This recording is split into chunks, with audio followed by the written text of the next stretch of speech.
The homeless man walked into the restaurant. The manager looked at him with disgust and said, "People like you pay first." But the manager didn't know one thing. That homeless man was Keanu Reeves, the owner of the entire restaurant chain. And what Keanu was about to discover would expose a $2 million theft ring that went all the way to the top. This is a true story about courage, justice, and what happens when the powerful forget that everyone deserves respect. Keanu Reeves had built many things in his life. Movies that millions loved. Charities that helped thousands. Businesses that employed hundreds. But nothing meant more to him than Second Chance Kitchen. This was his chain of restaurants where everyone was welcome. Rich or poor, homeless or wealthy, it didn't matter. Everyone deserved a hot meal and respect. The idea came to him years ago on a cold December night in Los Angeles. He was walking home from a late dinner when he saw a homeless man sitting on the sidewalk. His name was Harold. Instead of walking past like most people did, Keanu stopped. He bought Harold a meal and sat with him for nearly an hour. Harold had been an accountant once. A good one. He had a family, a home, a normal life. Then tragedy struck. His wife died in a car accident. His grief was so deep that he lost everything. His job, his home, his will to keep going. He ended up on the streets. But Harold told Keanu something that night that changed everything. "The hardest part of being homeless isn't the hunger," Harold said, his voice quiet and sad. "It isn't the cold nights or the hard concrete. It's the way people look through you. Like you stopped being human the moment you lost your home. Like you don't matter anymore." Those words hit Keanu like a punch to the chest. He had always believed that every person had value. Every person deserved dignity. But hearing it from someone who had experienced that invisible treatment made it real in a way he had never felt before. That conversation planted a seed in Keanu's mind. A seed that grew into an idea. An idea that became Second Chance Kitchen. He started the first restaurant in Pasadena, California. It was a small place, nothing fancy. Just good food at prices anyone could afford. But the real difference wasn't the food or the prices. It was the atmosphere. It was the promise that lived in every interaction. No one would be judged for how they looked. No one would be turned away because they didn't have enough money. No one would be made to feel less than human because of their circumstances. Every person who walked through those doors would be treated with the same respect, whether they were wearing a business suit or clothes that hadn't been washed in weeks. Keanu remembered those early days vividly. He would stand behind the counter himself, taking orders, learning every employee's name, making sure the promise felt real.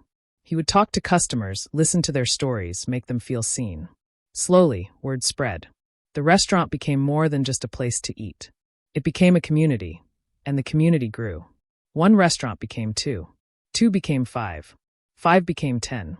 Within a few years, Second Chance Kitchen had over 30 branches across the western states. Each one carried the same promise. Each one was supposed to be a place of dignity and second chances. As the chain grew, Keanu had to step back. There were other projects that needed his attention. Other causes that called to him. Other ways he wanted to make the world better. He couldn't be at every restaurant every day. So he built a management team he thought he could trust. He put systems in place to make sure the mission continued even when he wasn't there. Perhaps, he would later admit to himself, he trusted too much and watched too little. The letter arrived on a Tuesday morning. It came in a plain white envelope, no return address, postmarked from Barstow, California. Keanu's assistant brought it to him with the rest of the mail. He almost didn't open it. It looked like junk mail or maybe a fan letter. But something made him open it. Maybe it was intuition. Maybe it was luck. Maybe it was meant to be. Inside was a single sheet of paper. The handwriting was careful but shaky, like the person was trying hard to write neatly, but their hands were trembling. The note was short, direct, desperate. "Mr. Reeves, I don't know if you will ever read this, but someone needs to know what is happening at your restaurant in Barstow. The manager treats us like animals. Our wages are stolen. We are afraid to speak. Please, if you are the man people say you are, please help us." There was no signature. No name. Just those words and the weight of desperation behind them. Keanu read the letter once. Then twice. Then a third time. Each time, different words jumped out at him. Treats us like animals. Wages are stolen. Afraid to speak. If you are the man people say you are. That last line cut deep. Someone out there wasn't sure if he was a good person. Wasn't sure if the image he projected to the world was real. Wasn't sure if someone like him would actually care about people like them. The sensible thing would have been to forward the letter to his operations team. Let them investigate through proper channels. Send someone to Barstow to look into the complaint. Follow the procedures that were in place for exactly this kind of situation. But something about those handwritten words wouldn't let him go. The fear hidden between the lines. The way the writer had said, "If you are the man people say you are," as if they were testing him. As if they had been let down so many times before that they couldn't quite believe anyone would help. That night, Keanu sat in his home office, staring at the letter. He thought about Harold, the homeless man who had inspired this whole thing. He thought about the promise he had made when he started Second Chance Kitchen. He thought about what it meant to lead, to take responsibility, to actually live the values you claim to believe in. He made a decision. A decision that would change everything. He would go to Barstow himself. Not as Keanu Reeves, the founder. Not as the famous face that everyone would recognize. He would go as no one. As someone invisible. As the kind of person his restaurants were built to serve. He would go as a homeless man. Preparing the disguise took time and thought. It wasn't enough to just put on old clothes and mess up his hair. He needed to truly become someone else. He needed to transform in a way that would make him invisible to the people who only saw what they expected to see. He let his beard grow for a week. It came in rough and uneven, not the carefully maintained beard he usually wore. He stopped using hair products, letting his hair become messy and unkempt. He found an old army jacket at a thrift store. It was worn at the elbows, faded from years of use, with 2 buttons missing. It looked like it had been through a war, which maybe it had. He bought jeans that were stained and frayed at the bottom, shoes that were scuffed and worn through at the heel, a backpack that looked like it had seen better decades, with patches and tears and the smell of age. When Keanu looked in the mirror after his transformation was complete, he barely recognized himself. The man staring back was tired, weathered, the kind of person most people would avoid eye contact with. The kind of person who had learned to take up as little space as possible in the world. It was perfect. He drove to Barstow in his old pickup truck, the one he kept for camping trips and hauling supplies. Not the fancy cars people expected him to drive. He parked nearly a mile from the restaurant. The walk would give him time to settle into the role, to slow his pace, to let his shoulders slump the way a man who had been walking all day might carry himself. As he walked, he thought about what he might find. Part of him hoped the letter was wrong, that it was an exaggeration or a misunderstanding, that his restaurant was still living up to the promise he had made all those years ago. But another part of him, the part that had learned to trust his instincts over the years, knew that something was very wrong. By the time he reached the front door of Second Chance Kitchen in Barstow, he was no longer Keanu Reeves. He was just another homeless man looking for a meal. Another invisible person that society had learned to look through. He took a deep breath and pushed open the door. The restaurant was busy. Every table was taken. Trays stacked high. The fryers working without pause. At first glance, everything looked normal. Successful even. A thriving business serving its community. But Keanu had visited dozens of his restaurants over the years. He knew what they were supposed to feel like. He knew the energy that was supposed to fill these spaces. And this was wrong. The first thing that struck him was the silence. Not the peaceful quiet of people enjoying their meals. Not the comfortable hum of conversation and laughter. This was a heavy, oppressive silence.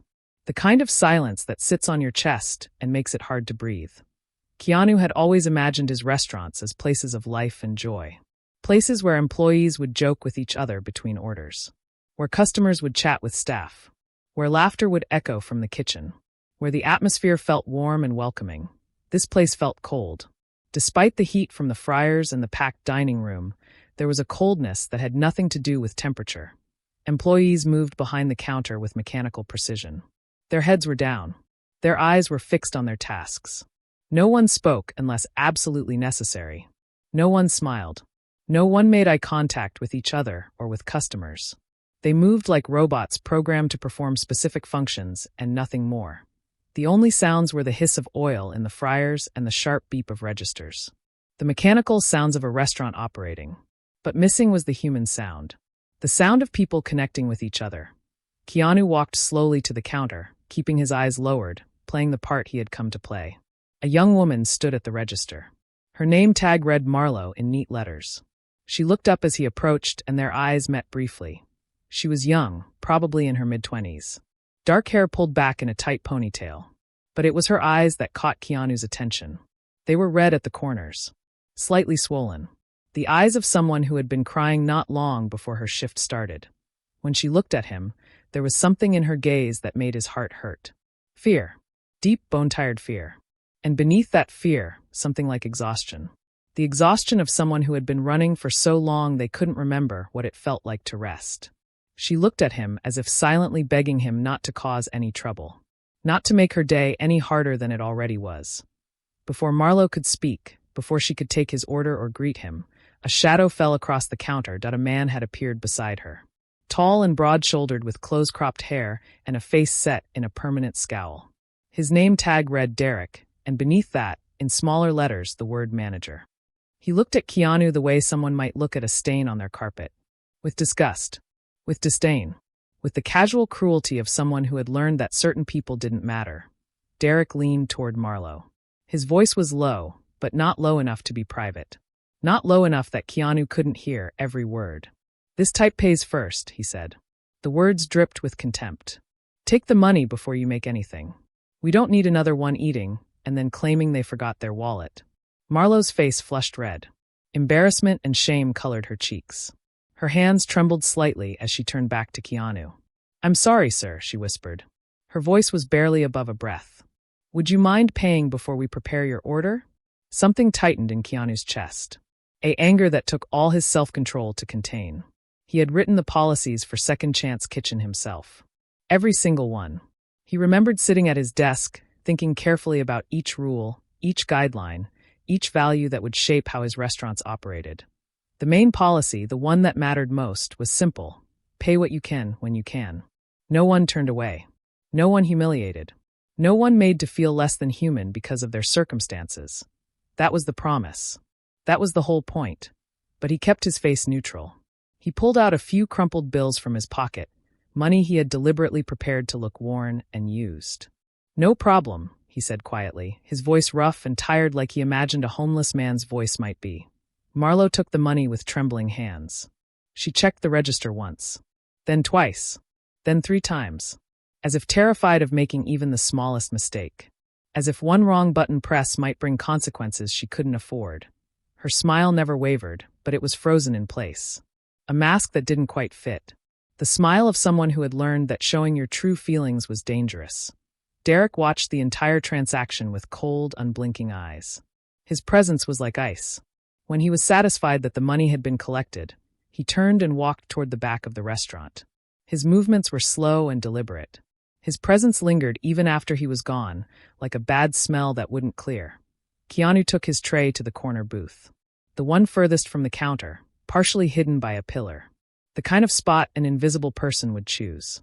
He sat with his back to the wall, just another homeless man eating a quiet meal, attracting no attention, causing no trouble. But his eyes were open, and his ears were listening.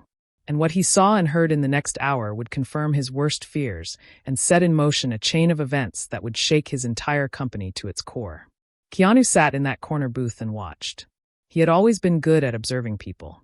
It was a skill he had developed over years of acting, of studying human behavior, of learning to see beneath the surface. Now he used that skill to understand what was really happening in his restaurant. A young employee, barely out of his teens, was working at the drink station. He moved quickly, trying to keep up with the steady stream of orders.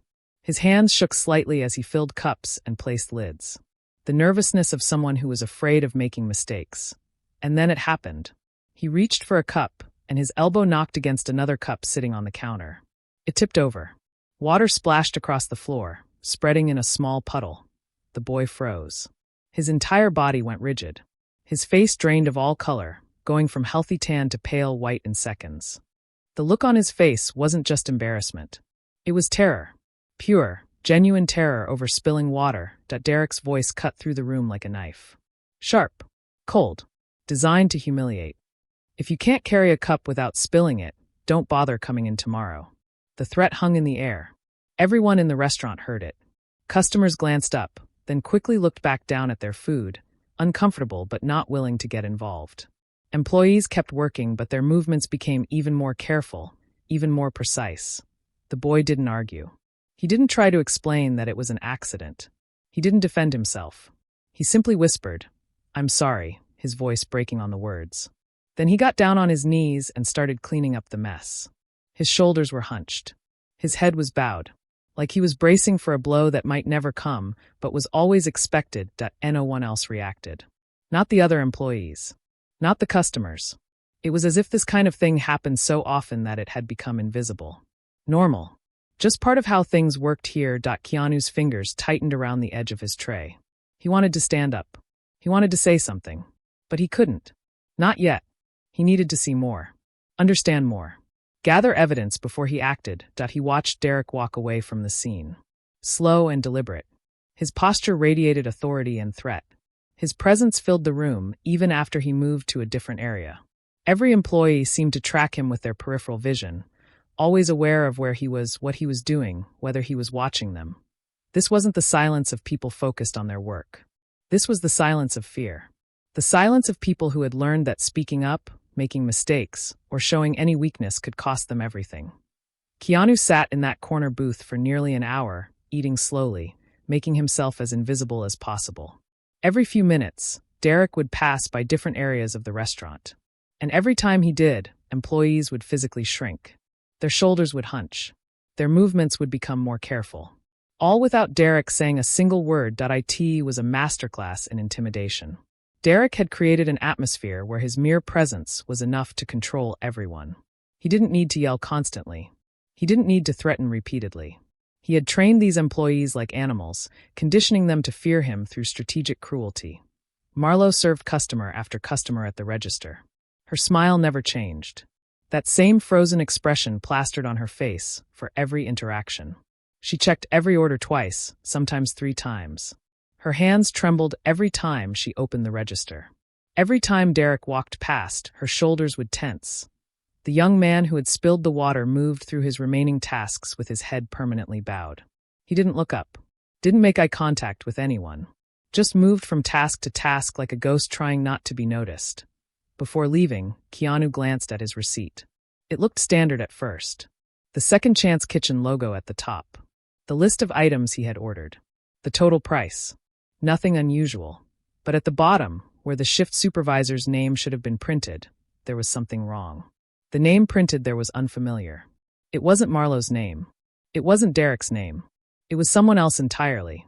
Someone Keanu didn't recognize from any of the schedules or employee lists he had access to. More importantly, whoever this person was, they clearly weren't present in the restaurant. The name was just printed on the receipt as if they had been working this shift, but Keanu had been here for an hour and hadn't seen anyone by that name. It was a small detail. The kind of thing most people would overlook. But Keanu had learned over the years that small details often hid big truths. Small inconsistencies were often the thread you pulled to unravel larger schemes. He folded the receipt carefully and slipped it into his pocket. Evidence. Documentation. Proof that something was wrong here. Keanu walked out of the restaurant slowly, maintaining his character. The sun was setting over Barstow, painting the sky in shades of orange and red. Beautiful colors that seemed wrong somehow given what he had just witnessed. At the edge of the parking lot, he paused and looked back at the building one last time. Through the large front window, he could see Marlo still standing at the register. Still smiling that frozen smile. Still checking every order twice, 3 times, as if her life depended on perfect accuracy. Something was broken here. Not the equipment. Not the building. Not the business model. Something human. Something fundamental. And someone had broken it deliberately, systematically, with purpose and planning. Keanu climbed into his truck, but didn't start the engine right away. He sat in the silence, thinking. Processing. Planning. He thought about the anonymous letter. About Marlo's red, swollen eyes. About the boy who apologized for spilling water, as if he had committed a crime worthy of punishment. About the oppressive silence that filled a place that was supposed to be full of warmth and community. Someone had taken his dream and twisted it into a nightmare. Someone had taken a place built on dignity and respect and turned it into a place of fear and intimidation. And they had done it under his name, using his reputation, betraying everything he believed in. He would come back tomorrow. And the day after that. As many days as it took to understand the full scope of what was happening here.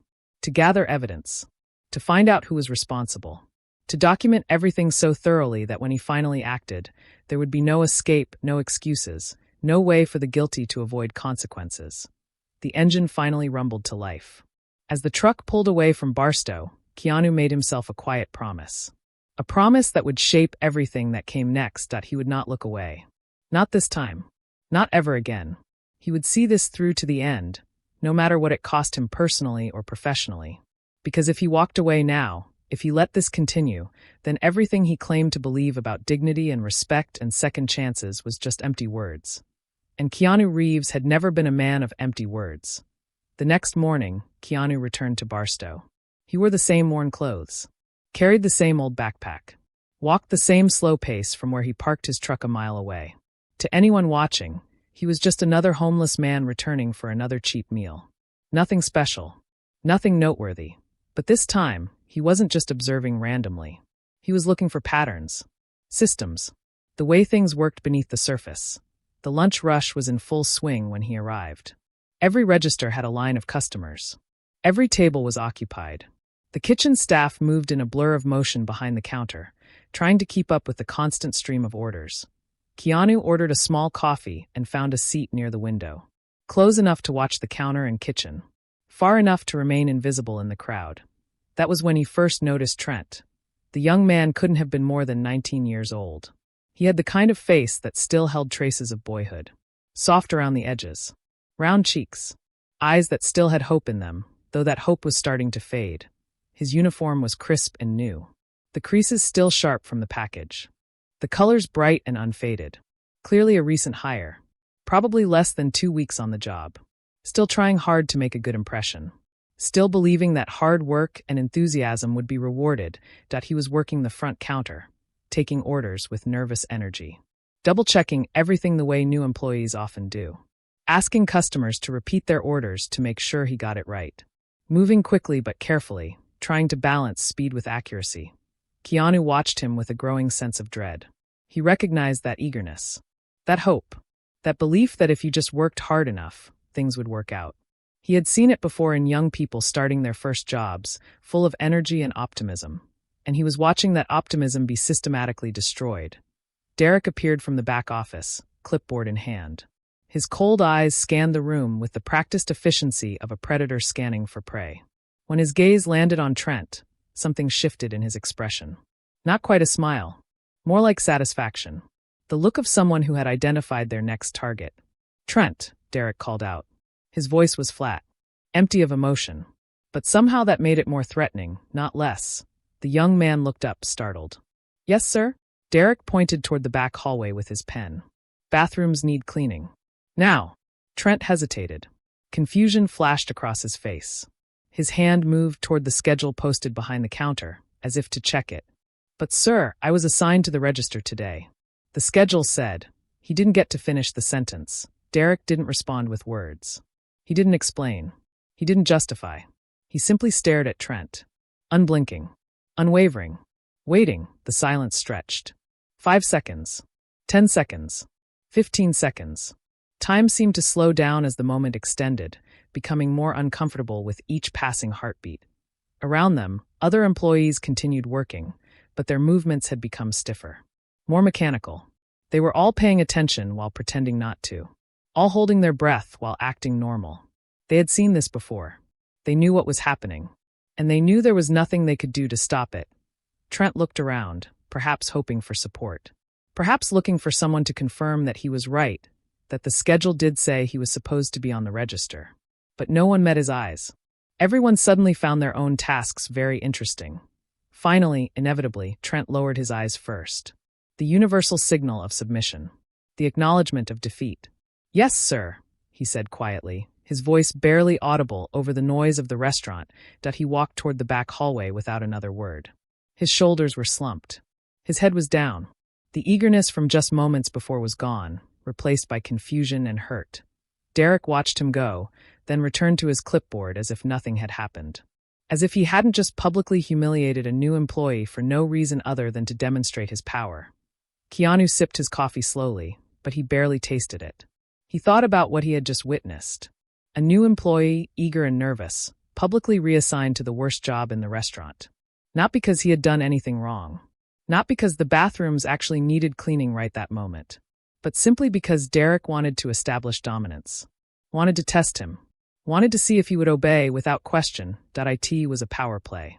Pure and simple. And it told Keanu everything he needed to know about how Derek operated. He wondered how many times scenes like this played out every day. How many small cruelties. How many unnecessary humiliations. How many moments designed not to improve the business or help employees grow, but simply to remind everyone who held the power. On the third day, Keanu shifted his attention to the kitchen. He found a seat where he could see through the service window, watching the cooks and prep staff as they worked. Most of the staff moved with the same fearful energy he had observed before, rushing through tasks, avoiding eye contact, speaking only when absolutely necessary. The atmosphere of fear extended beyond the front counter into every corner of the restaurant. But one man stood apart from the rest. His name tag read Gideon. He was older than most of the other employees, probably in his early 50s. Broad shoulders spoke of years of physical work. His hands moved with the steady confidence of someone who had been doing this job for a long time and knew every motion by heart. While everyone else seemed to physically shrink when Derek walked by, Gideon simply continued what he was doing. Flipping burgers with practiced precision, wrapping sandwiches with efficient movements, calling out orders in a clear, steady voice. His pace never changed whether Derek was nearby or not. His eyes never dropped submissively. His movements never became frantic or nervous. There was no defiance in it. Nothing aggressive or confrontational. He wasn't challenging Derek or trying to prove anything. It was simply the calm of a man who had made peace with something. Though Keanu couldn't yet tell what that something was. Was it resignation? Acceptance? Inner strength? Something else entirely? Keanu watched Gideon for the better part of an hour that day. The older man worked with a steady rhythm that never varied. When Derek walked past, Gideon acknowledged him with a small nod, but nothing more. No fear. No deference beyond basic respect. Just a man doing his job. The other employees watched Gideon too, Keanu noticed. Quick glances when they thought no one was looking. There was something in those glances. Respect maybe. Or envy. Or perhaps just wonder at how he managed to maintain his dignity in a place designed to strip it away. Keanu made a mental note. If anyone in this place knew what was really happening, it would be Gideon. The man who had been here long enough to see everything. Who was steady enough to be trusted. Who was calm enough to speak truth even in a place that punished truth-telling. The fourth day brought an opportunity Keanu had been hoping for. He was refilling his water cup near the drink station when Trent appeared beside him. The young man looked exhausted. Dark circles had formed under his eyes in just a few days. His shoulders were slumped in a way they hadn't been when Keanu first saw him. His hands were red and raw from what must have been hours upon hours of scrubbing bathrooms. Rough first week? Keanu asked gently, keeping his voice low and sympathetic. The voice of one struggling person talking to another. Trent glanced around quickly, checking to make sure Derek wasn't nearby. Then he gave a tired half-smile that didn't reach his eyes. They said it would be challenging, he replied, his voice barely above a whisper. They said it was part of the training process. A test to see if I was serious about the job. Keanu nodded slowly, encouragingly. Does it feel like training? Trent was quiet for a moment. He looked down at his hands. At the redness spreading across his knuckles. At the places where the skin had cracked from constant exposure to harsh cleaning chemicals and water. No, he admitted finally. His voice was soft but honest. It feels like punishment. Like they're trying to see how much I can take before I break. He paused, then added something that would stay with Keanu long after the conversation ended. Something that perfectly captured what was wrong with this place. I just want to do my job. I just want to work hard and earn my paycheck. That's all I want. But here it's like, if they don't break you first, they don't trust you. Like breaking is part of the process. Like they need to destroy something in you before they'll accept you as part of the team. Keanu didn't respond right away. He couldn't trust himself to speak without revealing his anger. Instead, he simply looked at the young man's hands, at the raw skin and the exhaustion in his eyes. And he thought about what kind of workplace considered breaking people a prerequisite for trust. What kind of manager looked at eager young employees and thought, I need to crush their spirit before I can work with them? What kind of system rewarded cruelty and punished hope? On the fifth day, Keanu decided it was time to make direct contact with Gideon. He had been watching long enough, learning enough. Now he needed information that only someone on the inside could provide. Gideon was restocking supplies near the back counter during a lull between rushes. He moved with his usual unhurried efficiency, checking inventory levels and noting what needed to be reordered. Keanu positioned himself nearby, pretending to study the menu board mounted on the wall. After a moment, he spoke casually, as if just making conversation. "You've been here a while," he said. "I can tell by the way you work. You know this place inside and out." Gideon didn't look up from his inventory. 3 years. You seem calmer than the others. More steady, like you're not afraid." This time Gideon paused. He set down the box he was holding and turned his head slightly, giving Keanu a long, measuring look. It was the first time anyone in the restaurant had really looked at him. Not through him, not past him, but directly at him, seeing him as a person rather than a category. "Being upset doesn't change anything here," Gideon said finally. His voice was flat, neither bitter nor resigned. Just honest. Matter of fact. "I learned that a long time ago." Keanu heard the weight beneath those simple words. This wasn't the calm of a man at peace.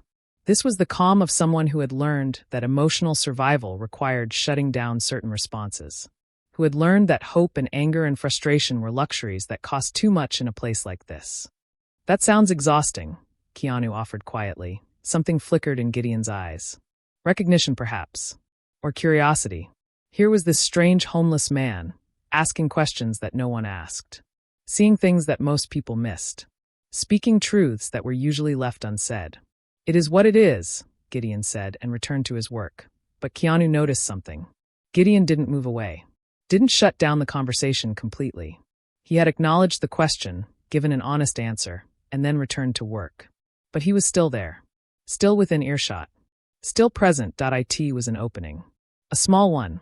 But Keanu had learned patience over the years. Sometimes the best way to get information wasn't to push hard, but to wait. To be present. To let people come to you when they were ready. On the 6th day, Keanu received his first warning. And it confirmed what he had already suspected. He wasn't as invisible as he thought. Someone had noticed him. Someone was paying attention. He was sitting in his usual corner booth, nursing a cup of coffee that had long since gone cold. Lost in thought, planning his next steps, considering how to approach the situation, a young employee walked past his table. The young man was adjusting his name tag, his eyes fixed straight ahead, as if he was just walking to another part of the restaurant. Nothing unusual. Nothing that would attract attention. But as he passed Keanu's table, he spoke. His voice was so low that Keanu almost missed it. So quiet that it couldn't have been heard more than a few feet away. "You should be careful." Keanu kept his expression neutral. His eyes stayed on his coffee cup. He didn't react, didn't turn to look at the young man. Just waited to see if there was more. The employee continued walking, still not looking at Keanu. Still appearing to anyone watching like he was just moving through the restaurant. But his voice came again, barely above a breath. "People who ask too many questions around here, they disappear from the schedule. Sometimes they just disappear entirely." Then he was gone, weaving through the tables toward the kitchen. As if he had never stopped. As if no conversation had taken place. Just another employee doing his job. Keanu sat very still for a long moment after that. His mind raced, processing this new information. Someone had noticed him talking to employees. Someone had seen him asking questions. And that someone had sent a warning through this young employee. A warning that probably came with its own risks for the messenger. He thought about what the warning meant. Disappear from the schedule was clear enough. Get fired. Lose your job. Lose your income. In a place like Barstow, in an economy where jobs weren't plentiful, that could mean losing everything. But disappear entirely was more ominous. What did that mean? Just losing the job or something more? Was it an empty threat or had something worse happened to people who pushed too hard against the system Derek had created? Keanu sat in that corner booth and thought about Trent's raw hands. About Marlowe's red, swollen eyes. About the boy who had been threatened with firing for spilling water.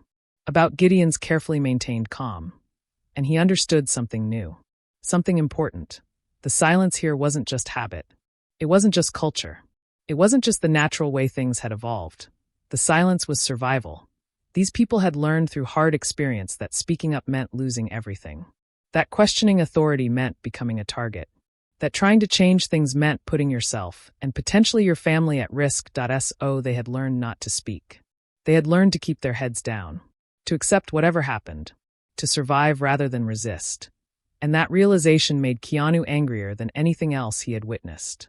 Because silence imposed through fear wasn't peace. It was oppression. And these employees weren't choosing to stay quiet. They were being forced into silence through systematic intimidation. The second week began with new purpose.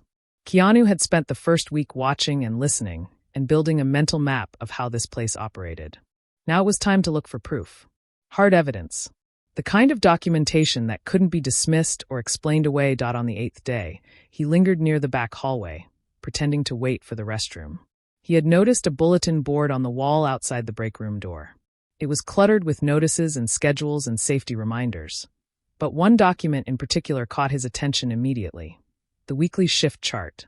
It was a simple grid printed on white paper. Names ran down the left side in alphabetical order. Days of the week ran across the top. And in each box, hours were filled in for each employee's shift. Keanu scanned the columns until he found what he was looking for. Marlowe's name, about halfway down the list, Monday through Friday, 6 hours each day. According to this official record, Marlowe worked 30 hours per week. But Keanu had been watching. He had seen Marlowe arrive before the restaurant opened for the day. He had seen her leave long after closing time. He had mentally tracked her hours over multiple days. She worked at least 9 hours every shift. Sometimes more when they were short-staffed or when Derek demanded she stay later. The numbers on this chart were lies. Deliberate, systematic lies. Keanu pulled out his phone, keeping it hidden inside his jacket. He took quick photos of the schedule, then another from a different angle to make sure the date and all the names were clearly visible. Evidence. Documentation. Proof. He noticed something else too. The handwriting on the chart was neat and angular. Sharp, precise letters that looked almost mechanical. Nothing like the rounded, flowing letters he had seen on Marlowe's order slips and notes. This was someone else's handwriting. Someone with authority. Someone who was deliberately falsifying records. Back at his motel that night, Keanu sat at the small desk by the window and studied the photos on his laptop. He zoomed in on different sections, comparing the recorded hours with his own observations. The evidence was clear and damning. Hours worked did not match hours recorded. The gap wasn't small or accidental. It was consistent and systematic. 3 hours per day. 15 hours per week. About 60 hours per month. Someone was stealing time from these employees. Paying them for 6 hours when they worked 9. And doing it in a way that was documented and official-looking, making it seem legitimate. He thought about what the anonymous letter had said. Our wages are stolen. Now he understood exactly what that meant. Not stolen in an obvious way. Not someone taking cash out of their pockets. But stolen through paperwork and schedules and systems that looked official but were fundamentally fraudulent. It was a brilliant scam in its way. The kind of theft that was hard to prove because it was buried in normal-looking business records. The kind of theft that victims might not even realize was happening because the mechanisms were complex and official-seeming. But it was still theft. And now Keanu had proof. On the 9th day, Keanu approached Gideon again. He had been patient, waiting for the right moment, building whatever trust might be possible between a supposed homeless man and a kitchen worker who had learned to be cautious. The older man was cleaning the grill during a quiet moment between rushes. The restaurant was nearly empty, just a few customers scattered at tables, most of the staff taking their breaks or preparing for the next wave. Keanu stood nearby, speaking quietly enough that only Gideon could hear. I've noticed something about you, Keanu said, his voice low and thoughtful. You don't seem afraid of the manager like everyone else is. Gideon kept scraping the grill, his movements steady and practiced. The metal scraper moving in long, even strokes across the hot surface. Fear or no fear, the outcome is the same, he replied without looking up. I choose to keep my dignity. It was a profound statement, delivered in a matter-of-fact tone. As if maintaining dignity in this place was both a choice and a burden he had consciously taken on. Keanu pressed further, carefully. Have you seen anything here that's not right? Anything that bothers you? The scraping stopped. Gideon set down his tool and turned to face Keanu fully. His eyes were searching now, looking at this homeless man with new intensity. Who are you? He asked directly. No hostility in his voice, but no friendliness either. Just curiosity mixed with caution. You're not just some homeless man looking for cheap food. I've watched you watching us. I've seen you asking questions, noticing things. Nobody does that unless they have a reason. Keanu held his gaze steadily. This was a moment of truth. He could deflect, continue his disguise, maintain his cover. Or he could offer something honest, something real, and see if Gideon would respond in kind. "I'm someone who's been treated badly before," Keanu said quietly. "Someone who knows what it's like to be invisible. Someone who's been hurt by people with power. And I don't like seeing it happen to others."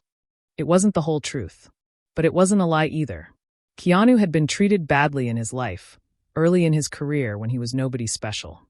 He did know what it felt like to be overlooked and underestimated. And he genuinely hated seeing it happen to others. For a long moment, neither man spoke. The sounds of the restaurant filled the space between them. Fryers hissing, registers beeping in the distance. The distant clatter of trays being stacked. Gideon's expression was unreadable. He seemed to be weighing something, making a decision that involved risk and trust and calculations Keanu couldn't see. Finally, Gideon spoke. "Not here," he said quietly, his voice barely above a whisper. "Not now. Too many ears. Too many eyes." Then he turned back to the grill and resumed his work, as if the conversation had never happened. Keanu understood. Gideon wasn't saying no. He was saying not yet. Not in this place where Derek might appear at any moment. Not in this environment of constant surveillance and fear. But the door had opened, just a crack. And Keanu would wait for Gideon to choose the time and place. On the 10th day, everything changed. Keanu was ordering his usual coffee at the counter, going through the familiar routine he had established over the past week and a half. Marla was at the register, her frozen smile in place, her hands steady as she processed his order. Then Gideon appeared beside him at the counter. So suddenly and quietly that Keanu almost didn't notice at first. The older man didn't look at him directly. Just stood close enough that their arms nearly touched, pretending to check something on the menu board. "You asked if I've seen anything wrong," Gideon said, his voice so low it was almost lost in the ambient noise of the restaurant. Keanu kept his eyes forward, his posture relaxed, giving no sign that anything significant was happening. "Yes," he replied, equally quiet. "I've seen Derek open the register after closing 4 times in the last 2 months, Gideon said, his words coming quickly now, as if he had been holding them in for too long and they needed to come out. "He takes cash directly. No receipt, no log entry, no documentation. Just opens the register with his manager key, counts out bills, folds them, and puts them in his jacket pocket. Then he locks up and walks out like it never happened." Keanu's heart began to beat faster, but he kept his voice calm and controlled. "Why haven't you reported it?" Gideon let out a sound that might have been a laugh if it had contained any joy or humor. Instead it was hollow, bitter, the sound of someone who had learned hard lessons. "The last person who reported something was fired within a week," he said. "They said she didn't fit the company culture. That was the official reason. She had worked here for 4 years. 4 years of good performance reviews, customer compliments, never missing a shift. One report to corporate about wage discrepancies, and suddenly she doesn't fit the culture." He paused, and when he spoke again, his voice was heavy with the weight of difficult choices. "I have a family, a wife who's sick, 2 kids in high school, medical bills, rent. I can't afford to be the next example. I can't afford to be the person they use to teach everyone else what happens when you speak up." Keanu understood completely. In a place like this, speaking up wasn't brave, it was dangerous. It wasn't heroic, it was potentially catastrophic for your family. And staying silent wasn't cowardice. It was the only rational choice for someone who had responsibilities and couldn't afford to lose their income.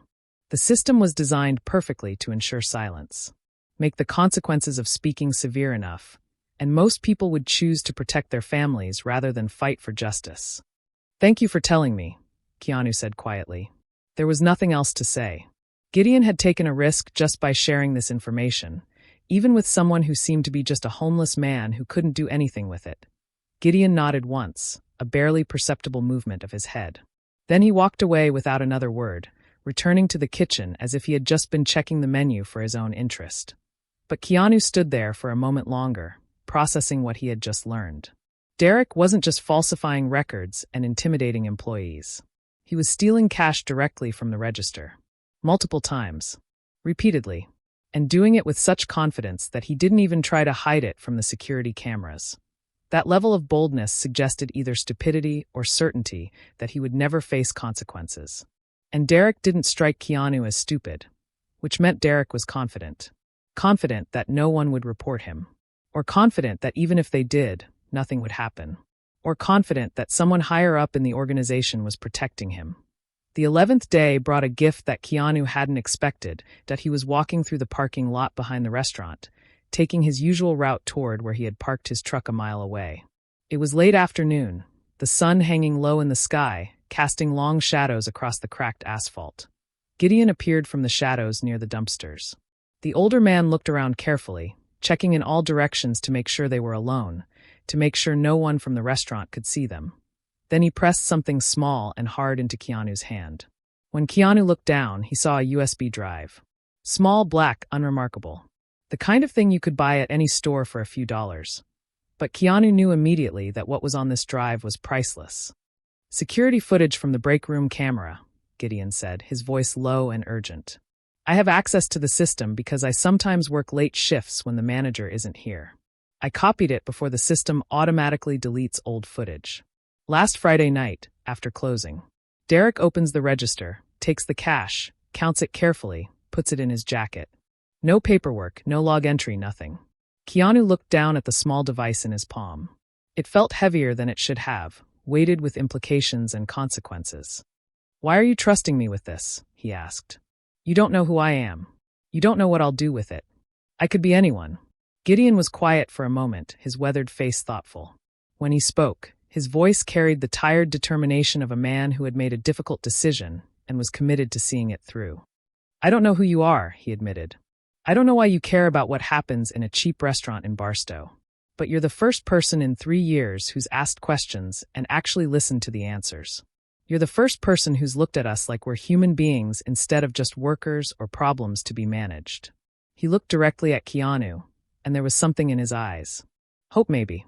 Or desperation. Or just the exhaustion of carrying a burden alone for too long. I'm tired, Gideon said simply. I'm tired of watching good people get crushed in this place. I'm tired of seeing kids like Trent come in full of hope and watching that hope die in their eyes day by day. I'm tired of seeing Marlo cry in the bathroom during her breaks because she can't pay her rent even though she works more hours than anyone else. He took a breath. Do something with it. Please. Before more people get hurt. Before more lives get destroyed. I'm giving this to you because I have to believe someone can make a difference. I have to believe that all of this suffering means something. Then he turned and walked back toward the restaurant, leaving Keanu alone in the parking lot with evidence that could change everything. That night, back in his motel room, Keanu sat at the small desk by the window. The USB drive was connected to his laptop. The cursor hovered over the folder that appeared on his screen. He took a breath and opened it. The video player launched. The footage was grainy, shot from a high corner of the break room where the security camera was mounted. The angle wasn't perfect, but it was clear enough. The timestamp in the corner showed last Friday night, 11:47 p.m. The break room was empty at first. Just tables and chairs and the glow of the vending machines. Then Derek entered the frame. He looked around carefully, even though the restaurant was closed and he was supposedly alone. Then he pulled out his key ring, selected a specific key, and walked over to where the register was kept in the break room for counting and reconciliation. The footage showed everything. Derek opening the register with his manager key, taking out the cash drawer, counting through the bills methodically, pulling out 20s, 50s, even a few hundreds, folding them, checking the amount, then sliding the folded bills into his inside jacket pocket. No paperwork. No log entry. No documentation of any kind. Just theft captured clearly on video. Derek closed the register, put everything back as it had been, looked around one more time, and then walked out of frame. The whole thing took less than 3 minutes. Keanu stopped the video and sat back in his chair. He ran his hands through his hair, his beard, feeling the weight of what he had just seen. This was no longer suspicion or rumor. This was proof. Clear, undeniable proof of theft. He thought about Marlo working 9 hours, but being paid for 6. About Trent being broken down for asking questions. About Gideon keeping quiet for 3 years to protect his family. About all the other employees who had suffered in silence. And now he had video evidence of Derek stealing cash from the register. But was Derek acting alone? Or was he part of something larger? The falsified time records, the systematic intimidation, the confident way Derek operated. All of it suggested a system, not just one corrupt manager.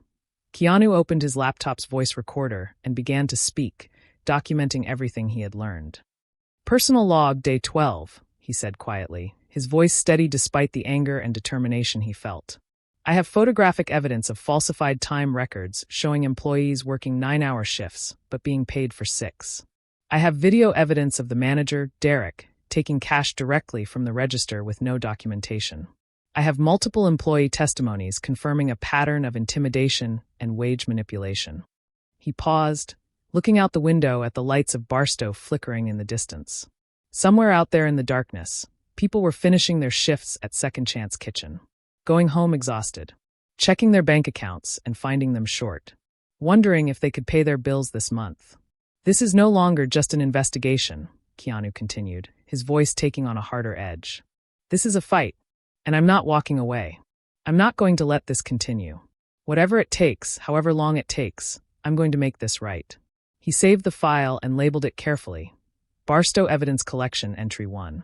Then he closed his laptop, turned off the light, and sat in the darkness for a long time, thinking about what came next, planning his next moves, preparing himself for the battle ahead, because he knew now that this was bigger than one restaurant, bigger than one corrupt manager.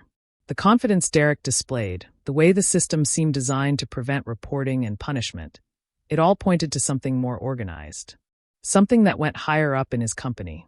And Keanu was going to find out exactly how high it went. On the 13th day, Keanu decided it was time to talk to Marlo directly. He had been watching her for nearly 2 weeks now, seeing her arrive early and leave late, noticing how she checked every order multiple times, observing the way she flinched whenever Derek walked past. But he needed to hear her story in her own words.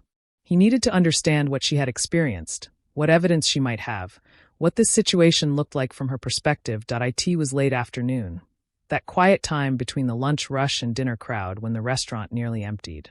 Keanu had been watching the patterns long enough to know when the break room would be deserted, when Derek would be in the back office doing paperwork, when a conversation could happen without witnesses or interruptions.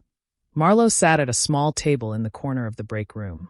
Her hands were wrapped around a paper cup of coffee that had clearly gone cold hours ago. She hadn't drunk it, just held it like she needed something to hold on to. Her shoulders were slumped in exhaustion. Her eyes were fixed on nothing, staring at some point in space that only she could see. She looked like someone who had been holding herself together through sheer willpower for so long that she had forgotten what it felt like to let go. Like someone who had been running on empty for months, maybe years, and had nothing left. Keanu entered the break room quietly. The door made a soft click as it closed behind him. Marlo looked up, startled. Fear flashed in her eyes immediately. The instinctive fear of someone who had learned that unexpected visits rarely brought good news. That being singled out usually meant trouble. But when she recognized the homeless man who had been coming in for nearly 2 weeks now, her expression shifted to confusion. Why would he be in the employee break room? Why was he talking to her? "Can I help you?" she asked uncertainly, her voice shaky. Keanu sat down across from her. Not too close. He didn't want to make her feel trapped or threatened, but close enough to speak without being overheard if anyone walked past the break room. "I know what's happening here," he said gently, his voice soft and kind. "I know you're being treated unfairly. I know your hours are being stolen. I know you're afraid." Marlo's face went pale. All the color drained from her cheeks. Her fingers tightened around the cold coffee cup until her knuckles turned white. "I don't know what you're talking about," she whispered. But even as she said the words, her eyes told a completely different story. They told a story of relief and terror mixed together. Relief that someone had noticed. Terror of what might happen now that someone had. Keanu leaned forward slightly, his voice remaining gentle. "I'm not who you think I am. And I'm not here to cause trouble for you. But I need you to tell me the truth. Not for me, for yourself. For everyone else who's suffering like you are." For a long moment, Marlo said nothing. She just stared at the table, at the cold coffee in her hands, at the stains on the break room floor that never quite came clean. The silence stretched between them like a held breath. Then slowly, almost imperceptibly, a tear slid down her cheek. She didn't sob. She didn't make a sound. The tears just fell, one after another, quiet and steady, like rain against a window. It was the kind of crying that came from somewhere very deep. Somewhere that had been locked away for a very long time. The crying of someone who had been holding everything in and finally had permission to let it out. "Every time something goes wrong," she whispered, her voice cracking with emotion, They ask me what I did wrong. They ask me why I made a mistake. Why I wasn't faster. Why I wasn't better. Why I can't seem to do anything right. She looked up at Keanu, her eyes red and swimming with tears that kept falling. But no one ever asks if something wrong is being done to me. No one ever asks if maybe the problem isn't me. If maybe I'm not the one who's failing. She shook her head, wiping at her cheeks with trembling fingers. I kept thinking maybe it really is my fault. Maybe I really am just not good enough. Maybe everyone else can handle this job, and I'm the only one who can't. Maybe there's something wrong with me. Her voice dropped to barely a whisper. Maybe I deserve this. Keanu felt something break inside his chest. This is what the system had done to her. It hadn't just stolen her wages. It hadn't just exhausted her body with excessive hours. It had made her doubt herself. Made her believe that the abuse was somehow her fault. Made her internalize the cruelty until she couldn't see it for what it was anymore, that he reached out and placed his hand on the table between them. Not touching her, he didn't want to invade her space, but present. Solid. Real. It's not your fault, he said quietly but firmly. None of this is your fault. Not the stolen wages, not the fear, not the impossible standards. It was never your fault. Something in Marlowe's expression shifted. Not quite relief. Not quite hope. But something close. The look of someone drowning who had suddenly felt solid ground beneath their feet. Someone who had been told they were crazy for so long that hearing someone confirm their reality felt like a miracle. She reached into her apron pocket with shaking hands and pulled out her phone. She unlocked it and turned it toward Keanu, her fingers trembling so much she almost dropped it. I've been keeping records, she said, her voice still shaky but growing stronger. I didn't know what else to do. I needed proof. Proof for myself, at least. Proof that I wasn't crazy. Proof that this was really happening. On the screen was a photograph. The shift schedule from several weeks ago. Marlowe's name clearly visible. Her hours logged in her own handwriting. Monday through Friday, 9 hours each day. She swiped to the next image. A screenshot of her bank statement showing her direct deposit from that same week. The amount deposited was for 30 hours of work, 6 hours per day for 5 days. I work 9 hours, she said, her voice breaking again. Sometimes more when they're short-staffed or when Derek says I have to stay. But they only pay me for 6. Every single week, I lose $90. $90 that I earned. That I worked for. She swiped through more images. More schedules. More bank statements. More proof of the slow, quiet theft that had been happening week after week, month after month. It's not enough to scream about, she continued. Not enough to hire a lawyer. Not enough that anyone would care if I tried to explain it. But it's enough that I can't pay my rent on time. Enough that I have to choose between buying groceries and paying my electricity bill. Enough that I've started selling my things just to make ends meet. She looked at Keanu with those tear-filled eyes. I kept all of it. Every picture. Every record. Every piece of evidence I could gather. I thought maybe someday someone would care enough to look. Someone would believe me. Someone would think I was worth helping. Keanu studied the evidence on her phone screen. The timestamps were consistent.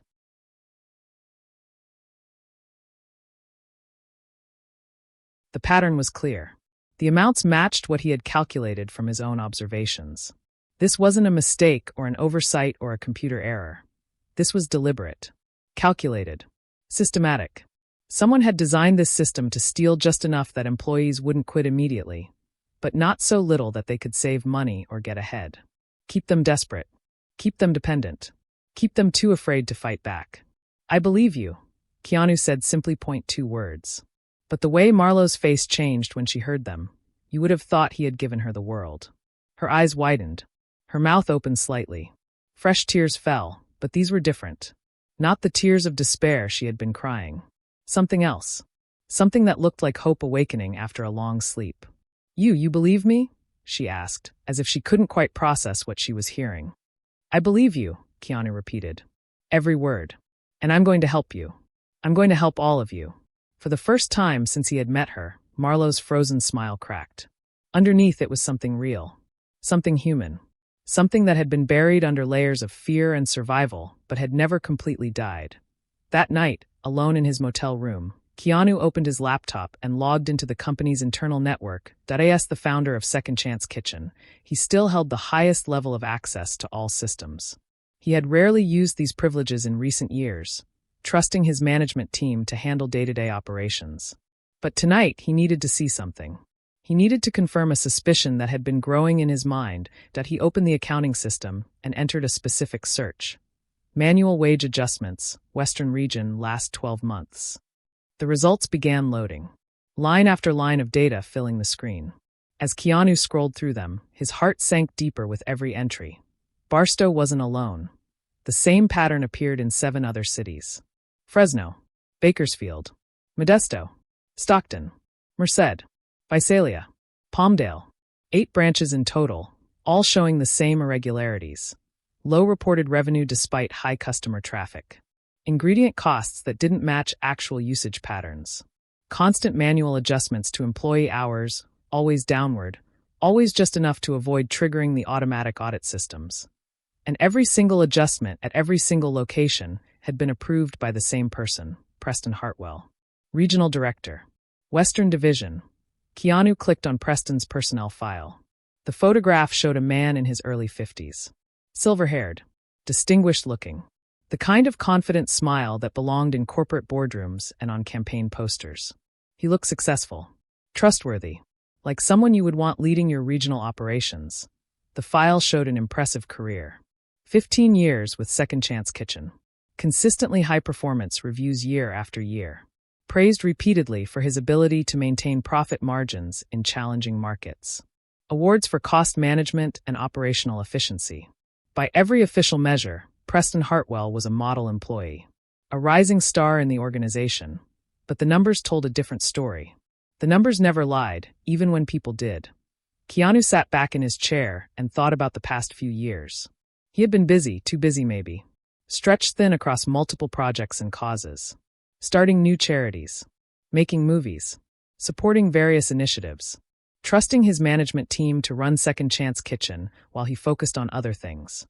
Preston had sent regular reports, attended quarterly meetings, always had reasonable explanations for minor fluctuations.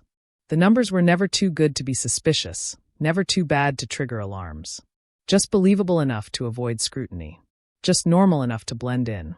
He wasn't greedy enough to be obvious, Keanu murmured to himself in the quiet motel room. He was greedy just enough to stay invisible. He kept searching, digging deeper into the archive files. Going back further in time. Looking for patterns and connections. Then he found something that made his blood run cold. An internal email. Sent from Preston Hartwell's corporate email address to the managers of all 8 branches. The subject line read, Labor Cost Optimization, Q3 Guidelines. Keanu clicked it open. The message was brief. Businesslike. Professional sounding. The kind of email that could have been about legitimate cost-cutting measures. But the content was damning. Effective immediately. All locations are to reduce reported labor hours while maintaining current productivity levels. Employees who raise concerns should be processed through standard performance review channels with documentation, noting cultural fit issues. Do not leave written records of these instructions beyond this email. This message will be automatically deleted from the server in 72 hours for security purposes. Keanu read the email 3 times. By the 3rd reading, his hands were shaking with anger. This wasn't one bad manager acting alone. This wasn't one corrupt branch. This wasn't a few employees making poor choices. This was a system, carefully designed, deliberately hidden, built from the top down to extract money from the pockets of the people who could least afford to lose it. Preston had created detailed instructions for stealing from employees. He had told managers exactly how to do it, how to hide it, how to silence anyone who complained. And he had been smart enough to know that written records were dangerous, so he built an automatic deletion. But he hadn't counted on one thing. Keanu still had system administrator access. And system administrators could see things that were supposed to be deleted. The email had been sent to 8 managers. 8 branches. Over 3 years of operation. Keanu did quick mental math. With roughly 20 employees per location, working an average of 3 stolen hours per day at minimum wage. The total came to over $2.30 million. $2.3 million stolen from minimum wage workers over 3 years. Stolen from people who were working hard, showing up every day, trying to build better lives. Stolen from people like Marlo who had to choose between groceries and electricity. People like Trent whose hands were raw from being assigned punishment work. People like Gideon who had stayed silent for 3 years to protect his family. And it had all been operating under Keanu's name, under the banner of Second Chance Kitchen, using his reputation for kindness and compassion as cover for systematic theft and abuse. Keanu closed the laptop. He sat in the darkness of his motel room, his jaw clenched, his mind racing. This was betrayal on a scale he had never imagined. Preston hadn't just stolen money. He had stolen the soul of what Second Chance Kitchen was supposed to be. He had taken Keanu's dream of a place where everyone was treated with dignity and twisted it into a nightmare of exploitation and fear. And he had done it so carefully, so systematically, that no one had noticed for 3 years. But someone had noticed now. And Keanu Reeves was not a man who walked away from injustice, that he picked up his phone and made a call. The phone rang 3 times before a cautious voice answered. "Hello. My name isn't important right now," Keanu said, his voice steady and calm despite the anger he felt. "What is important is that I know you were fired from Second Chance Kitchen last year after you reported irregularities in the payroll system." There was a long silence on the other end. Keanu could hear breathing, could almost feel the person weighing whether to hang up or keep listening. "How do you know that?" the woman asked finally, her voice guarded and suspicious. "I've been investigating the company," Keanu explained. "Your name came up in the records as someone who tried to do the right thing and was punished for it. I need your help." Another silence. "I don't talk about that," the woman said finally. "I signed papers. They made me sign non-disclosure agreements. If I talk, they can sue me. I can't afford lawyers." "I understand," Keanu said gently. "But I'm trying to fix what happened to you and everyone else who got hurt. I can't do that without knowing the truth." The woman's breathing was quick and uncertain. "Who are you? Why should I trust you?" "You don't have to," Keanu admitted. "But I'm asking you to take a chance. Because I'm someone who wants to make things right. Someone who should have been paying attention and wasn't." There was a pause. Then, unexpectedly, a small bitter laugh. "Fine. But we meet in public. No recordings. And you never use my real name." "Agreed. What should I call you?" "Vera. You can call me Vera." They met at a coffee shop in Victorville, far enough from Barstow that no one would see them.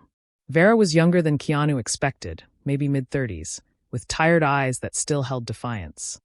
"I worked at the Palmdale location for 4 years, she began. "I was good at my job. Customers liked me. Coworkers liked me. I showed up every day on time. I never complained." She paused. "Then I started noticing things. Hours that didn't add up. Paychecks short by a few dollars. I thought it was a computer error. What did you do?" "I mentioned it to my manager. He told me not to worry. Said the system makes mistakes. So I waited. But it kept happening. Week after week. So I started keeping records. Writing down my hours. Taking pictures. Screenshots of my bank statements." She pulled out a manila envelope and slid it across the table. Inside were printed emails, pay stubs, handwritten notes.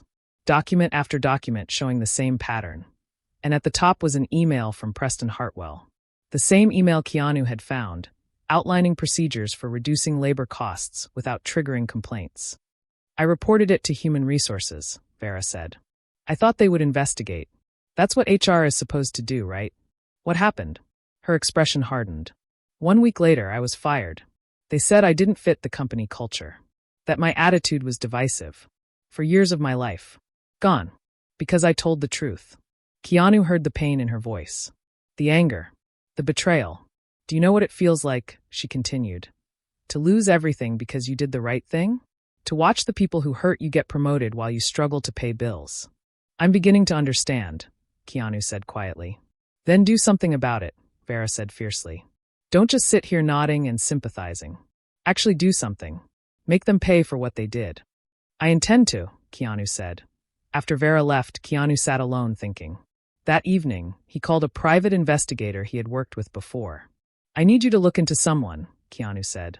"Financial records, real estate transactions, anything that shows money problems or debt."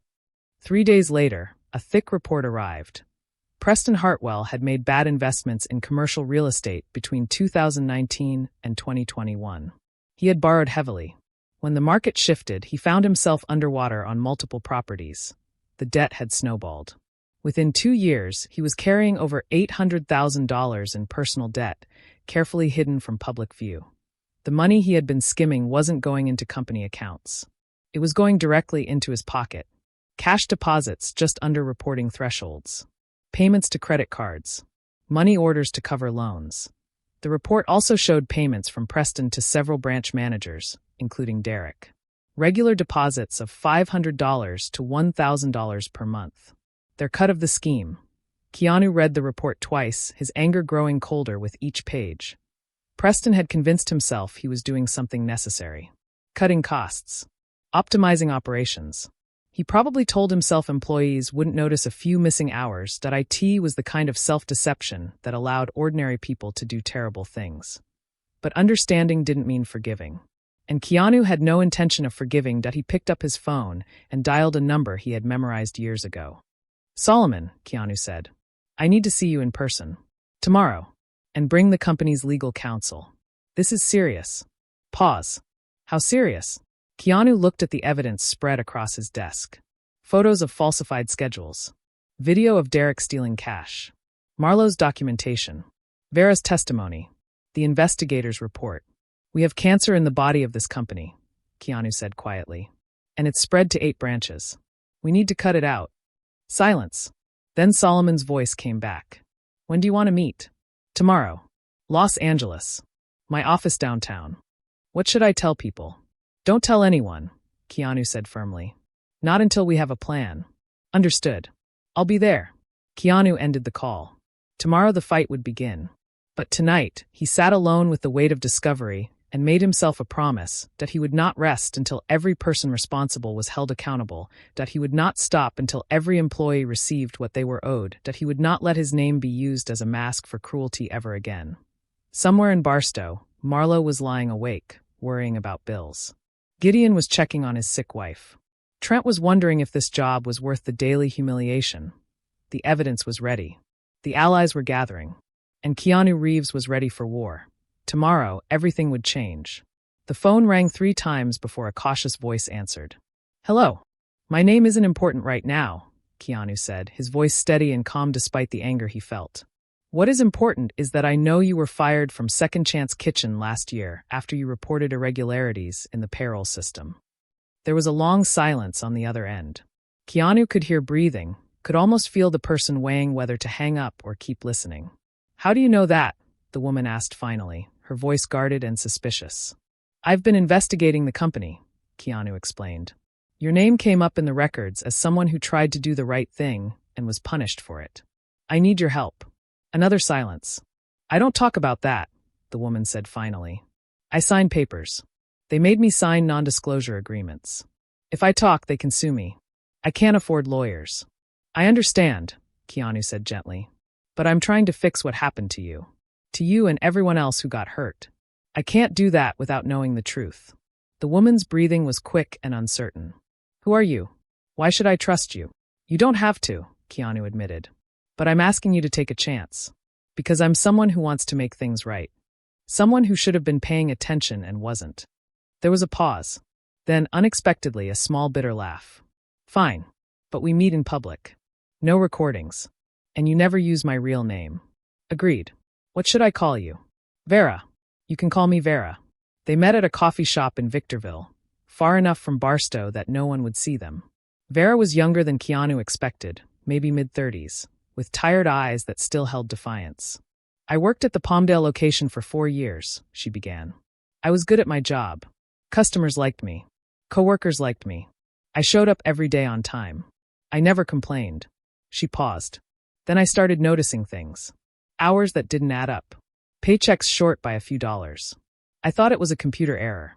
What did you do? I mentioned it to my manager. He told me not to worry. Said the system makes mistakes. So I waited. But it kept happening. Week after week. So I started keeping records. Writing down my hours. Taking pictures. Screenshots of my bank statements. She pulled out a manila envelope and slid it across the table. Inside were printed emails, pay stubs, handwritten notes. Document after document showing the same pattern. And at the top was an email from Preston Hartwell.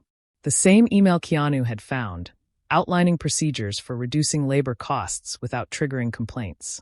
I reported it to Human Resources, Vera said. I thought they would investigate. That's what HR is supposed to do, right? What happened? Her expression hardened. 1 week later, I was fired. They said I didn't fit the company culture. That my attitude was divisive. For years of my life. Gone. Because I told the truth. Keanu heard the pain in her voice. The anger. The betrayal. Do you know what it feels like, she continued, to lose everything because you did the right thing? To watch the people who hurt you get promoted while you struggle to pay bills. I'm beginning to understand, Keanu said quietly. Then do something about it, Vera said fiercely. Don't just sit here nodding and sympathizing. Actually do something. Make them pay for what they did. I intend to, Keanu said. After Vera left, Keanu sat alone thinking. That evening, he called a private investigator he had worked with before. I need you to look into someone, Keanu said. Financial records, real estate transactions, anything that shows money problems or debt. 3 days later, a thick report arrived. Preston Hartwell had made bad investments in commercial real estate between 2019 and 2021. He had borrowed heavily. When the market shifted, he found himself underwater on multiple properties. The debt had snowballed. Within 2 years, he was carrying over $800,000 in personal debt, carefully hidden from public view. The money he had been skimming wasn't going into company accounts. It was going directly into his pocket. Cash deposits just under reporting thresholds. Payments to credit cards. Money orders to cover loans. The report also showed payments from Preston to several branch managers, including Derek. Regular deposits of $500 to $1,000 per month. Their cut of the scheme. Keanu read the report twice, his anger growing colder with each page. Preston had convinced himself he was doing something necessary. Cutting costs. Optimizing operations. He probably told himself employees wouldn't notice a few missing hours. It was the kind of self-deception that allowed ordinary people to do terrible things. But understanding didn't mean forgiving. And Keanu had no intention of forgiving. He picked up his phone and dialed a number he had memorized years ago. Solomon, Keanu said. I need to see you in person. Tomorrow. And bring the company's legal counsel. This is serious. Pause. How serious? Keanu looked at the evidence spread across his desk. Photos of falsified schedules. Video of Derek stealing cash. Marlowe's documentation. Vera's testimony. The investigator's report. We have cancer in the body of this company, Keanu said quietly. And it's spread to 8 branches. We need to cut it out. Silence. Then Solomon's voice came back. When do you want to meet? Tomorrow. Los Angeles. My office downtown. What should I tell people? Don't tell anyone, Keanu said firmly. Not until we have a plan. Understood. I'll be there. Keanu ended the call. Tomorrow the fight would begin. But tonight, he sat alone with the weight of discovery and made himself a promise. He would not rest until every person responsible was held accountable. He would not stop until every employee received what they were owed. He would not let his name be used as a mask for cruelty ever again. Somewhere in Barstow, Marlowe was lying awake, worrying about bills. Gideon was checking on his sick wife. Trent was wondering if this job was worth the daily humiliation. The evidence was ready. The allies were gathering. And Keanu Reeves was ready for war. Tomorrow, everything would change. The meeting took place in a private office in downtown Los Angeles. Solomon arrived first. He was tall, early 60s, with gray hair and the steady presence of someone who had navigated corporate waters for decades. As CFO, he had been with Second Chance Kitchen almost from the beginning. When Keanu walked in, they shook hands briefly.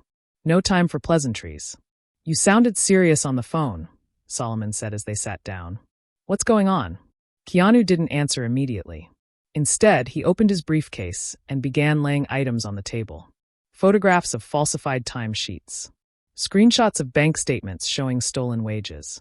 Printed emails with damning instructions. The investigator's report on Preston's debts. Finally, a USB drive containing video of Derek stealing cash. Solomon watched in silence. His expression shifted from curiosity to concern to dread.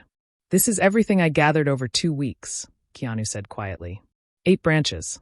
Hundreds of employees affected. Over $2.3 million stolen in 3 years. Solomon picked up a photograph, studying it. His face had gone pale. I had suspicions, he admitted. The numbers from Preston's region never quite added up. Small discrepancies. Things that could be explained away. I raised questions a few times, but Preston always had answers. Reasonable answers. I never had proof. Keanu nodded slowly. Now you do. Solomon set the photo down. What do you want to do? It was the question Keanu had been asking himself for days. I don't know yet. Solomon leaned back. If we go public, the damage could be severe. Stock price, reputation, customer trust. Everything we built could be destroyed in a news cycle. He paused. And there are innocent employees at other branches. If the company suffers, they suffer too. Keanu turned to look out the window. The Los Angeles skyline stretched before him. I know. We could handle this internally, Solomon continued. Fire Preston and the managers involved. Compensate affected employees. Implement new controls. No publicity. No scandal. No collateral damage. It was reasonable. Sensible. The kind of approach that protected the institution while quietly addressing the problem. But something felt wrong. And 5 years from now, Keanu asked, when another Preston comes along? Someone who thinks they can get away with it because no one ever faces real consequences? What then? Solomon didn't have an answer. Silence is what allowed this to happen, Keanu said. Employees were afraid to speak because they knew no one would listen. Preston was confident because he knew the company would protect its reputation at all costs. He shook his head. If I cover this up, even with good intentions, I become part of that same system. I become another reason for people to stay silent. He looked at Solomon steadily. The truth needs light, even when it hurts, even when it costs us something. Solomon was quiet. Then he nodded. All right, but if we're going to do this, we do it properly. We confront Preston directly with witnesses and documentation. We make sure everything is legally sound. Agreed, Keanu said. And I know exactly where to do it. The regional office was in Reno, Nevada. Keanu chose it carefully. Nevada was a one-party consent state for recordings. A small detail, but in situations like this, small details mattered. He and Solomon arrived together, walking through glass doors with calm purpose. Preston's assistant looked up, surprised. Mr. Reeves, I didn't know you were coming. Mr. Hartwell is in his office, but... He does now, Keanu said, walking past without stopping. Preston Hartwell sat behind a large mahogany desk. Framed awards on walls. Mountain views through windows. A nameplate gleaming. He looked up as the door opened. Surprise crossed his face, then shifted to a smile that didn't reach his eyes. Keanu, he said, standing and extending his hand. What an unexpected pleasure. Keanu didn't take the offered hand. Sit down, Preston. The smile faltered. Preston glanced at Solomon, then at the thick folder Keanu carried, and slowly lowered himself back into his chair. Is something wrong? Keanu didn't answer. Instead, he opened the folder and began placing documents on the desk. One by one. Falsified time records from Barstow showing employees working 9 hours, but paid for 6. Preston's expression didn't change, but his eyes followed each document. Video footage from the break room showing Derek removing cash from the register after hours with no documentation. A muscle twitched in Preston's jaw. Email correspondence from Preston's account to 8 branch managers, instructing them to reduce reported labor hours. Instructing them to process complainers through performance reviews citing cultural fit issues. Preston's face went very still. Testimony from former employees terminated after raising concerns. Financial records showing systematic theft totaling over $2.3 million across 3 years. A report from a private investigator documenting Preston's personal debts and deposits that coincided exactly with missing funds. The silence was absolute. Preston stared at the documents. His face had lost all color. When he looked up, there was defiance in his eyes. You think you can walk in here and accuse me of theft? He said, voice tight with anger. Do you know who I am? What I've done for this company. I know exactly what you've done, Keanu replied calmly. Preston stood abruptly, chair scraping. I did what was necessary. You were off playing philanthropist, starting new projects, spreading yourself thin. Someone had to keep this company profitable. Someone had to make the hard decisions. Stealing from minimum wage workers isn't a hard decision, Keanu said. It's theft. It's efficiency. Preston snapped. Trimming fat. Cutting costs. The employees barely noticed a few dollars missing. But those dollars kept branches open. Kept the company competitive. Keanu shook his head slowly. You didn't save the company. You lined your own pockets. The financial records prove it. Every dollar you stole went directly into your personal accounts. Preston's face twisted. You have no idea what pressure I was under. The debts. The obligations. The expectations. I gave 15 years to this company. I deserved compensation. You deserved a salary, Keanu said quietly. Which you received. What you took beyond that belonged to people who couldn't afford to lose it. People who worked double shifts and still couldn't pay rent. People who were afraid to speak because you made sure they knew what happened to anyone who did. Preston slammed his hand on the desk. You think you're better than me? A movie star playing at being a businessman. You have no idea how the real world works. Keanu met his gaze without flinching. I know that power isn't about making people afraid. I know that leadership isn't about taking what you can get away with. He paused. I've lost many things in my life, Preston. But I've never lost my conscience. Can you say the same? Preston's mouth opened, but no words came out. Solomon stepped forward. Preston Hartwell, effective immediately, you're suspended from all duties pending full investigation. You'll be escorted from the building, and your access to company systems will be revoked.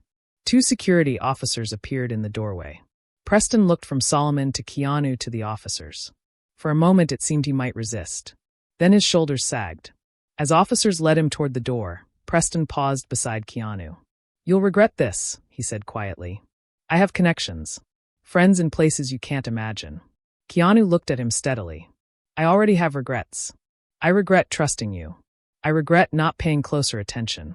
I regret every day that passed while you were hurting people under my name. He paused. But doing the right thing? That I'll never regret. Preston held his gaze for a moment, then turned and walked out. 2 days later, Keanu returned to Barstow. This time he wasn't wearing the torn jacket and worn backpack. This time he walked through the front door looking exactly like who he was. Lunch rush was beginning. Employees moved behind the counter in familiar rhythm. Standing in the middle, clipboard in hand, was Derek. He was berating a young employee when Keanu approached. Derek turned, irritation plain on his face. He looked at Keanu without recognition for a moment. Then something shifted. His eyes widened. The clipboard slipped from his fingers and clattered to the floor. You, Derek whispered. The homeless man you made pay before ordering, Keanu said calmly. The one you said might eat and run. Derek's face went white. And also, Keanu continued, the founder of this restaurant chain. The words landed like stones. Around them, noise seemed to fade. Employees stopped working. Customers looked up. Every eye turned toward the counter. Derek's mouth opened and closed. No sound came out. I spent 2 weeks here, Keanu said. I watched you threaten employees for dropping cups. I watched you reassign new hires to bathroom duty as punishment for asking questions. I watched you steal hours from paychecks and cash from the register. Derek stumbled backward, hands raised. It wasn't me, he said, voice cracking. Preston told me to do it. He said it was company policy. I was just following orders. You could have chosen differently, Keanu said. You could have refused. You could have treated these people with basic human dignity. Instead, you chose to profit from their fear. Derek's legs gave way. He sank to his knees, face crumpling. Please, he said. I have a family. Children. Please, I can't lose this job. Keanu looked down at him. For a moment, something like pity crossed his face. Marlo has a family too. Gideon has people who depend on him. Trent is trying to build a future. Did you think about their families when you were stealing their wages? Derek had no answer. From behind the counter, Marlo stepped forward. Her eyes were wide, face pale. But there was something else there too. Something that looked like the first light of dawn after a very long night. Gideon stood beside her, expression unreadable. Trent was frozen near the drink station, mouth open. Other employees gathered slowly, watching, waiting, hardly daring to believe. Keanu turned to face them. I owe all of you an apology. I started this company with a simple promise. That everyone who walked through these doors would be treated with dignity. That no one would be turned away or looked down upon. That this would be a place of second chances. He paused, voice heavy with emotion. I trusted the wrong people to keep that promise. I was so busy with other things that I didn't see what was happening. And because of my blindness, you suffered. Marlo's eyes were filling with tears, but she didn't look away. I'm sorry, Keanu said. I'm sorry it took so long. I'm sorry I wasn't here when you needed someone to listen. But I'm here now. And I promise you, things are going to change. In the weeks that followed, consequences came swiftly. Preston Hartwell was arrested and charged with embezzlement, wire fraud, and conspiracy. The total he was accused of stealing exceeded $2.3 million.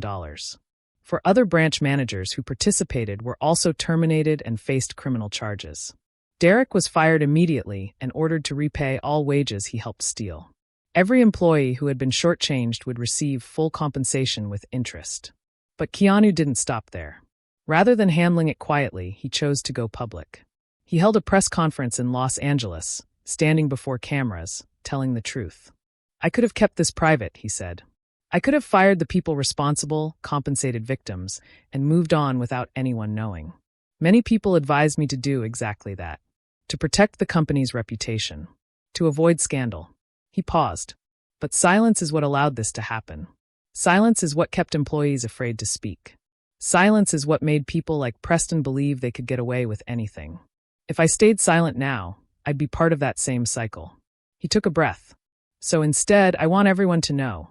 If you work for this company and someone mistreats you, there will be consequences. And if you're someone who thinks you can take advantage of people under your authority, know that there will be a reckoning." The press conference made national news. Some praised Keanu for his transparency. Others questioned whether publicity was necessary. But among employees of Second Chance Kitchen and among workers across the country who had experienced similar treatment in silence, the message was clear. Someone was finally listening. Keanu announced changes designed to ensure nothing like this could happen again. First, an anonymous reporting hotline available to all employees. Anyone who witnessed wrongdoing could report without fear. Every report would be investigated by an independent team. Second, a legal assistance fund for workers across the food service industry who had been victims of wage theft or workplace abuse. Keanu personally contributed initial funding. Third, a new training program called Dignity at Work. Every manager would be required to complete it, learning how to lead through respect rather than fear. Fourth, quarterly independent audits designed to catch irregularities before they could grow. When reporters asked why he was going to such lengths, his answer was simple. A company can't be strong if it's built on fear of its employees. And a leader can't be trusted if they only act when cameras are watching. These changes aren't about public relations. They're about doing what's right, even when no one is looking.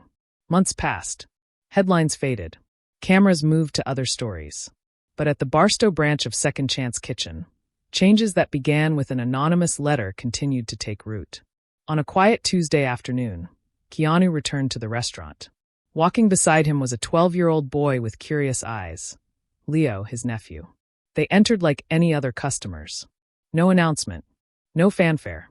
Leo looked around with wide eyes. The place was busy but not crowded. Customers chatting. Employees moving with easy efficiency. Music playing softly. Workers near the drink station were laughing. "Uncle Keanu," Leo said, tugging at his sleeve. "It feels nice here. Everyone looks happy." Keanu smiled. "Yes, it does now." They ordered at the counter. Marlo was working the register. When she saw Keanu, her face lit up with a genuine smile. Not the frozen mask she'd worn during those dark days. Something real. Something warm. "Good to see you," she said simply. "Good to see you too," Keanu replied. "How is everything?" Marlo glanced back at the kitchen where Gideon was working the grill, humming a tune. "Better," she said. "Every day a little better." They took their food to a booth. Leo ate his burger enthusiastically, chattering about school and friends. Keanu listened, but part of his attention was on the restaurant. A homeless man walked through the front door. Hesitant, clearly expecting to be turned away. But the young woman at the counter greeted him with the same warmth she showed every customer. "Welcome to Second Chance Kitchen," she said brightly. "What can I get for you today?" The man blinked, surprised. Then a small smile crossed his weathered face. "Thank you," he said quietly. "Thank you for asking." Keanu watched and felt something loosen in his chest. A knot he'd been carrying for months, finally unwinding. After they finished eating, Leo looked at his uncle seriously. "Uncle Keanu, can I help clean tables?" Keanu raised an eyebrow. "You want to clean tables?" Leo nodded. "You said if you want to understand people, you have to do their work first. That's how you learn to respect what they do." Keanu looked at his nephew. Then he smiled.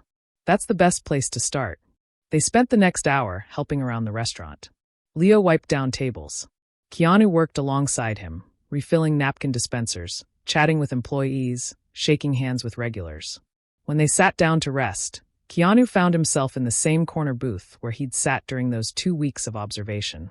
The same spot where he'd watched Marlowe's trembling hands and Derek's cold stare. It felt like a different world now. Laughter echoed from the kitchen. Employees chatted easily with customers. A young mother with 2 small children was being helped by a staff member who'd brought out crayons without being asked. Near the entrance, the homeless man who'd come in earlier was finishing his meal, looking around with wonder on his face. Keanu leaned back and spoke softly. "This place isn't mine anymore." Leo looked up. "What do you mean?" Keanu gazed around the restaurant. At all the faces. All the lives. All the small moments of connection. "It belongs to Marlowe now," he said. "And to Gideon and Trent and everyone else who kept it alive when things were at their worst. It belongs to the people who were forgotten and then found their voices. It belongs to every person who walks through those doors." He turned to his nephew. "A restaurant is just a building, but a community is something more. It's built by people who care for each other, who lift each other up, who refuse to look away when something is wrong." He smiled gently. "That's what Second Chance Kitchen is now. Not my creation. Their home." Leo nodded slowly, understanding something important. Later that evening, Keanu sat alone in front of a camera one final time. This was something simpler. A message recorded in the Barstow restaurant after hours. He looked directly into the lens and began to speak. "If you're watching this, I want to say something to you. Not as a businessman. Not as someone famous. Just as one person talking to another." He paused. "If you've ever worked in fear, if you've ever been treated like you don't matter, if you've ever been made to feel invisible, I want you to know something." His voice was soft but steady. "You're not alone. And your silence is not the only way to survive." He leaned forward. "I know it feels that way sometimes. I know it feels like speaking up will only make things worse. Like no one is listening. No one cares. No one will believe you." He shook his head. "But that's what people who abuse their power want you to think. They want you to believe you have no options. That you have no voice. That you're powerless." His eyes held steady. "You're not powerless. Your story matters. Your voice matters. And somewhere out there, someone is waiting to hear what you have to say." He sat back. "If you understand what I'm talking about, leave a single dot in the comments. Just a period. Nothing more. Because real change doesn't start with people like me. It starts with people like you. People who've suffered. People who've stayed silent. And people who finally decided enough is enough." He was quiet for a moment. "And if you're someone in a position of power, a boss, a manager, a supervisor, I want you to remember something." His voice grew softer but no less intense. "The way you treat the most vulnerable person in the room is who you really are. Not the face you show to your superiors. Not the image you project. But how you act when you think no one important is watching. That's your true character." He took a breath. "This story doesn't end here. It's just beginning. Every day in workplaces all over the world, people are being mistreated. Every day someone is being made to feel worthless, hopeless, invisible." He looked into the camera one last time. "But every day is also a chance to do better. To listen. To care. To be the kind of leader, the kind of person that others can trust." He smiled gently. "Thank you for hearing this story. Now go out and write your own." The screen faded to black. And somewhere in the world, in break rooms and living rooms, in offices and apartments, people who'd suffered in silence watched those words and felt, perhaps for the first time in a very long time, that someone understood. The comments section filled with dots. Thousands of them. Each one a story. Each one a voice.